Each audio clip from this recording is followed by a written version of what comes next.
Wait, did I hear a scream? That can only mean one thing. It's time to talk about the Scream movies. Eh? Eh? Okay. Well, it's time to talk about the Scream movies. But first, I want to mention something very important and something very exciting. As I mentioned before, Chucky's Playground is having a live stream tomorrow, Friday, July 25th at 8, 7 Central. We will be watching Child's Play 3 and Bride of Chucky. Do you want to miss this? Absolutely not, because it's going to be a blast. If you want more details, go to Chucky's Playground. As always, I'll put the link in the description, and it will be so much fun. I guarantee it. So be sure to visit us at Chucky's Playground for more details, and I'll see you on the playground. So we're going to skip the news because there's not really any new news. And so now it is time for another round of Shoot the Shuffle. And at number one, it's Savoy Truffle by the Beatles from the White Album. And the White Album is probably the Beatles' best album, at least my favorite album by the Beatles. And it's pretty cool, it's pretty raw, it's pretty good. Number two, The Saga Begins by Weird Al Yankovic from Run with Scissors. And on a side note, speaking of Weird Al has just topped the Billboard charts with Mandatory Fun, his first ever number one album. Congratulations to Weird Al Yankovic. I'm the proud owner of a number one album in America. So anyway, The Saga Begins, Star Wars theme song, Phantom Menace, really good song, really good parody of Don McLean's American Pie. Number three, He Used to Cut the Grass by Frank Zappa from Joe's Garage. Frank Zappa, amazing composer and musician. Number four, Man in the Box by Alice in Chains from Facelift. A great grunge alternative song from the 90s. Number five, Vicarious by Tool from 10,000 Days. Great progressive metal band, and I can't wait for their upcoming new album, which should hopefully be here sooner rather than later. Number six, You Are Not Alone by Michael Jackson from History, Past, Present, Future, Book 1. I actually really like this Michael Jackson album. I think it's pretty cool. And this song was written by R. Kelly, and you can definitely tell. Number seven, Rest Stop by Matchbox 20 from Mad Season. I honestly think that this is a really cool song, really underrated song by Matchbox 20. Number eight, You're Gonna Lose That Girl by the Beatles from Help. Great pop little song, great pop song. Number nine, Chip Away the Stone by Aerosmith from Gems. I mentioned that this was a really cool blues rock song on my Aerosmith retrospective, and this is a really cool song. Definitely check it out. And number 10, China Girl by David Bowie from Let's Dance. And this was when David Bowie kind of became a bit too mainstream. His music kind of got poppy because before this he was sort of a glam metal, not really glam metal, glam rock. You know, that rock and roll type thing, Ziggy Stardust and all that. And while his pop songs, I don't really like his 80s stuff as much as 70s stuff, but it's still pretty cool and it's pretty catchy. So that's all for Shoot the Shuffle, and now it's time to talk about the Scream movies. And this might be a bit of a short podcast because, I mean, there's not a lot to talk about with the Scream movies. I'm not really invested in it very much. There's kind of nothing movies for me, but I'm just going to go in and talk about them. So, with the first one, I do like the first one. I think it's pretty good. It almost seems like it was trying to make fun of horror movies, and while I thought that New Nightmare did the meta thing a lot better, I do like this movie. It also has some pretty likable main characters. Sydney is really cool and a great action girl, and she does remind me of Nancy, but she doesn't have quite the charisma that Nancy does, but she's still pretty good. David Arquette is pretty cool in there as well. Courtney Cox is fine in that one. So everybody plays their parts great, and I like how they kind of lampshaded the unofficial rules of a slasher movie. don't drink, don't do drugs, don't have sex, that type of stuff. Don't ever say I'll be right back because you won't be right back. That type of stuff. So I thought it was trying to be clever. And the thing about it is that the killer, which spoiler alert, though probably everyone already knows it.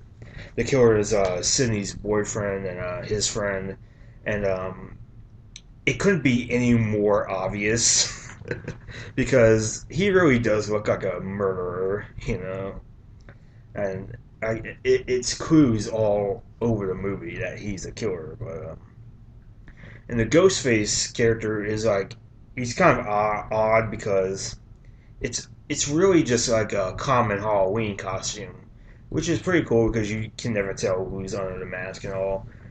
But it seems like whoever is under the mask somehow has like supernatural abilities, or at least they take a long time to die.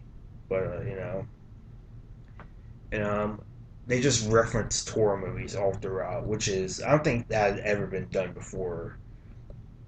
But there's not a lot to say about the first one. I do like it. I'm not a huge fan of its gimmick, but I do like it. Scream 2. I'm probably in the minority on this, but I really don't like this movie. I think it's my least favorite Scream movie, and I know I'm in the minority on that because everywhere I go, it seems like everybody loves Scream 2, and it really does seem like people think that it's better than the first one. I wouldn't really go that far, but I didn't really care for this film. I just thought it was boring. It really didn't need to happen. Um, can't really think of anything else to say. Like Sydney goes off to college and stuff, and Killer's at it again. And I just really, I don't really remember a ton about that movie. The only thing I can really remember is Jamie Kennedy's character getting killed, which is really kind of unnecessary. And he also mentioned roles for sequels, and I thought that was clever. And Jamie Kennedy's character really didn't need to be killed. They could have just killed him off in the first one. Like, it really wouldn't have made a difference. I guess it kind of meant that anyone could die, but whatever. So anyway, I just found that Scream 2 to be kind of forgettable and not really that good, but that's just me. So now we move on to Scream 3, and I'll be honest with you, I honestly don't hate this movie as much as other people do. Like it's almost like New Nightmare in a sense, in that it kind of takes place with a movie within the movie. Like they're doing the stab movies or whatever it's called, and the killer is on the loose again, and he's killing the cast members off. Which honestly, I thought that was going to happen in Nightmare on Elm Street, not New Nightmare. I thought that was going to happen in New Nightmare, but it really didn't end up going that route. So I like that aspect of it. Other than that, it really did seem more humor than horror. And Scream 3 did kind of end up being what it was spoofing in the first place. Well, even if you could call it spoof. And the reveal of Ghostface, it's kind of uneventful because the killer barely appears in the movie. And spoiler alert, the killer is revealed to be Roman Bridger or Bridger or whatever his last name is, and he was the film director for the movie within the movie Stab, and like he really only appears for like 5 minutes. I think I haven't seen the movie in a while, but from what I remember, he wasn't in the film for that long. So it's just kind of like you just kind of go after he unmasks, you're like, who? And like you should never be asking that. Like even by Scream standards, you should never be asking who this person is. So that was a mistake that Scream 3 made. I did like how it tied up all the events of the first two movies. Because as it turns out, Roman is Sydney's stepbrother, or half brother, I mean, half brother, and he needs to go see their mom. His mom turns him down, and she videotaped all her affairs. One with Billy's father in the first film. That motivates him to do it, which motivates his mother to be the killer in the second one. And it tied up all the loose ends, which I really liked. It kind of interconnected it really well. So I don't really hate Scream 3. I appreciate what it was trying to do, but I think if it had a better mix of horror and comedy, it would have probably became my favorite. And so 11 years passes, and in 2011 we get Scream 4. And this is the most recent film in the Scream series. And I remember it being okay. Like, I don't really hate it, but it was kind of forgettable. Like, Sydney comes back to like the town where it was first at, and Ghostface is on the loose again, and it kind of plays by remake rules. Like, I think they say like the remake, somebody's remaking, redoing the murders of the first film. Like, it has to be gorier and edgier. And yeah, that's true because this film is probably the goriest of all the Scream films, which I do like. I mean, I like a little gore in my slasher films. You know what I mean? But other than that, they kind of make fun of remakes and all that. Like, but other than that, I don't remember too much from this one. I remember it kind of being another standard horror film. Like, nothing really that different was done. And I remember Hayden Panettiere's character like listing every single horror remake near the end. Like, she does Halloween, Texas Chainsaw Massacre, Friday the 13th, Nightmare on Elm Street, like all the pretty much every film that was remade at that point. And I did like that because it does kind of make you realize, whoa, okay, they really have remade a lot of horror films. And the killers were Emma Roberts and Rory Culkin. I barely remember that, and she just wanted to be famous and all. And so I remember liking this okay when it first came out, but other than that, it's not a lot to it. So I remember the first.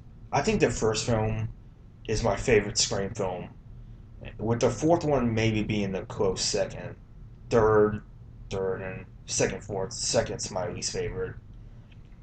So that's it. I'm sorry if this podcast is a bit too short, but I really have nothing else to say about the Scream films. They're just kind of nothing films to me. It's like, okay, those were entertaining enough, but soon afterwards you kind of forget about them. And really, I think only the first one really has staying power. And yeah, but I promise my next podcast will be a lot better than this one because there wasn't a lot to talk about in this one. And so that's all for this episode of the Mailman Podcast. Be sure to join us on Chucky's Playground for our live stream tomorrow. And on the next episode of the Mailman Podcast, we will be talking about the Leprechaun series, or more likely the first four. We'll be talking about the first four Leprechaun movies, and I'll see you then.